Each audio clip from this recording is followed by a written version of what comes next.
C'est à tous des PSG. On se retrouve pour ce petit débriefing des quarts de finale de la Coupe de France où Paris affrontait Angers. Donc, Angers s'est passé au parc pour ces quarts de finale. Alors, un match qui n'a pas été déplaisant, mais c'est cette année, comme je te le dis, souvent Paris en défense, c'est pas ça. Hein. Il y a eu beaucoup d'occasions pour Angers. Heureusement, ça n'a pas fini au fond. Et puis parfois, il y a aussi Rico. C'était Rico au cage, comme Navas toujours un peu blessé. On a arrêté quelques-uns. Bon, moi je dis pas non. Après. Mais bon, en plus il y avait, il y a eu beaucoup de gens qui n'étaient pas là. Rafinha n'était pas là, Verratti n'était pas là, Mbappé a été sur le banc. Ça d'ailleurs, bravo pour Pochettino. Donc voilà. C'est bien Mbappé, tu dois faire poser un peu, un petit match de Coupe de France, tu vois. Comme ça, il joue pas tout le temps et puis ça évite les blessures. Ouais. Mais alors, tu vois, tu commences bien. Tu commences bien. Et à la 9e minute de jeu, une très bonne passe de Draxler pour Icardi. Et là, le gardien d'Angers sort un petit peu de cet âge, donc du coup c'est facile. Et donc, 9e minute de jeu, ça fera déjà 1-0 pour le Parisien, but de Mario Icardi. À la 9e minute de jeu. C'est beau ça. C'est très beau. Mais là, le gardien sort un petit peu de cet âge, Draxler qui reste une très belle passe à Icardi. 1-0, je me dis 9e minute de jeu, normalement on devrait les fumer. Enfin, on peut non plus marquer 6 buts, hein. Mais je dis, marquer tôt dans un match comme ça, c'est bien.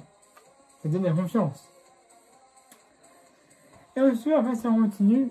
Et donc, du coup, à la 23e minute de jeu. En fait, il y a une frappe que le gardien d'Angers repousse. Ça, c'est retouché par un joueur d'Angers. Et après, je croyais que c'était Neymar qui avait marqué le deuxième but. Mais en fait, c'était fait pour un joueur de Angers. Donc, c'est Monceau qui a marqué dans son camp à la 23e minute de jeu. Et ça fera 2-0 pour le Paris Saint-Germain. But de Monceau. Au début, j'ai vu que c'était Neymar. Je t'avoue. De toute façon, tout au début, je pensais que c'était Neymar. Mais après, on a vu, au final, c'était Monceau qui marquait contre son camp. Et on rentre au vestiaire. À la différence de 2-0. Les gars, c'est pas mal, mais si vous pouvez mettre plus de buts, ça nous arrangerait. Comme ça, au moins, on est sûr, déjà, d'avoir quelques buts d'avance. Si, par pur malheur, on va dire, Angers marque, dans la 3e, au moins, là, t'es sûr, si tu défends bien, ce qui n'est pas le cas, au moins, t'es sûr d'être qualifié. Voilà. Et après, on revient sur le terrain, et là, contrairement à Raphaël, c'était un petit peu timide. La deuxième, les joueurs étaient un peu plus chauds, tu vois. On avait un petit peu plus de... Je sais pas... Il y avait un peu plus de jeu. Voilà. Et à la 65e minute de jeu. Le but est magnifique. Draxler, encore, hein. Draxler, qui est sur le côté gauche, tu vois. Et en fait, t'as le gardien d'Angers qui sort de cet âge pour essayer d'intercepter le ballon. Et là, Draxler, il nous fait un centre. Mais de malade. Et là, ça fera 3-0 pour le Parisien, but de Neymar, il revient de toute façon. J'ai envie de te dire, Neymar, il a raté le match contre Saint-Étienne, je ne sais plus si c'était l'autre. Bref, il avait raté quelques matchs suite à sa suspension. Là, on remet en Coupe de France et il marque. De la tête, de toute façon, le but était vide. Hein. Rester à 6 centres. les têtes de Neymar. De toute façon, voilà. Le but était vide. Donc aussi Neymar, alors ça va se faire juste en dessous de la barre transversale. Donc à 60 cm près c'était transversal. Mais ça va être juste en dessous. Donc, bravo Neymar. Donc ton retour c'est très bien.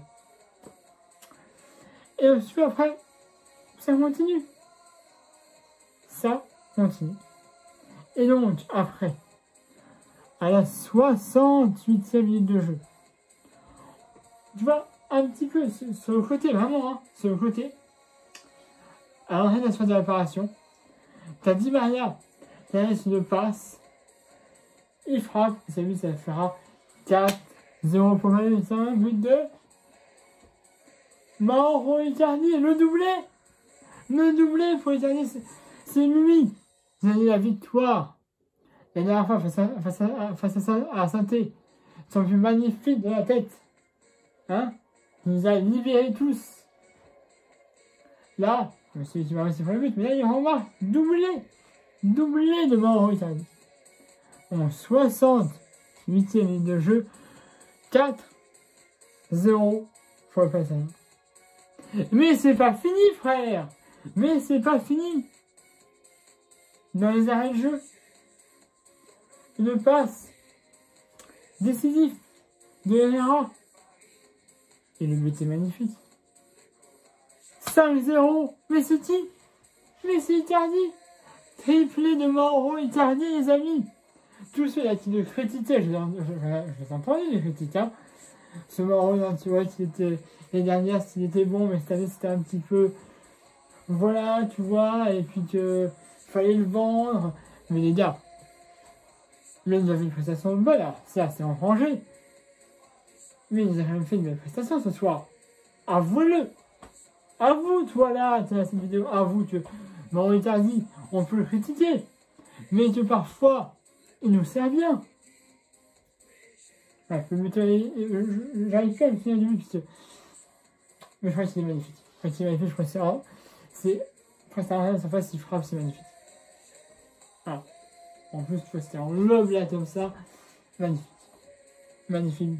Passe derrière, but de Icardi triplé. Rien à dire. Et on en restera là. 5-0 pour le Paris Saint-Germain. Donc, du coup, Paris passe en demi-finale de la Coupe de France. Je sais pas qui on va affronter encore. Là, normalement, ouais, dans quelques minutes, je crois que c'est à 21h10, 21h05, c'est un truc dans le genre. Ça va encore commencer là, à l'heure à laquelle je fais ça. Ça commence, il est 21h25, ça commence à 21h10 ou 21h05 le match. Là. Le dernier quart de finale, je vais aller, ça m'intéresse, ça va être un bon match. Lyon-Monaco. Voilà. Ça, je vais aller, puisque déjà, c'est une Coupe de France. Et en plus, ça peut être un beau match. Hein. C'est quand même deux très bonnes équipes, normalement. Donc, j'espère que ça va être un bon match. Mais bon, je vais regarder ça. Et puis, bah, évidemment, vous serez les qui affrontera dans mon prochain débriefing, qui sera samedi. Voilà. Bref, je vais pas vous déranger plus longtemps. Abonnez à ma chaîne YouTube si c'est déjà fait. La page Facebook dans la description de la vidéo comme d'habitude. D'ailleurs, n'hésitez pas à me dire, parce que je sais qu'il y a une super ligne, là, c'est fait. Et c'est pour le moment, même annulé. Je vais pas y faire une vidéo dessus, parce que voilà. Mais si vous voulez regarder un petit peu de cette super ligne, je vous invite à aller sur ma page Facebook. Et puis, si vous le souhaitez, je ferai une vidéo en live. Pas sur Facebook, pas sur YouTube, c'est vrai, parce que comme je fais avec un mobile, il me faut maximum 1000 abonnés pour faire une vidéo en direct. Mais si vous voulez voir un petit débriefing de cette super ligne, venez sur Facebook et je ferai une vidéo en live et comme ça vous pouvez me poser vos questions. Et ça va. Voilà. Et puis, mettez un pouce bleu et mes vidéos. Voilà. Et puis moi je vous retrouve normalement samedi 24. Voilà. Où ce sera Paris-Metz. Enfin, Metz-Paris. Paris se passera à Metz. Le match est à 17h. Voilà. On fera un petit peu plus tôt. Enfin, mon plan, voilà. Donc voilà, prochain match c'est la Ligue 1. Samedi 24 à 17h. Metz, Paris et après, sans doute, demi-finale de la Ligue des Champions contre Manchester United à Paris. Je fais de la fois dans mon projet d'équipe. Voilà. Sur ce, je vous avais passé une soirée. Moi, c'est super, 5-0, je trouve que c'est un bon score. En plus, clean sheet, pour une fois. Voilà. Abonnez à ma chaîne YouTube, c'est pas déjà fait. La prochaine vidéo, ce sont de la vidéo comme d'habitude. Et aussi un pouce bleu si vous avez aimé la vidéo. Voilà. Allez, salut à tous. Pareil magique.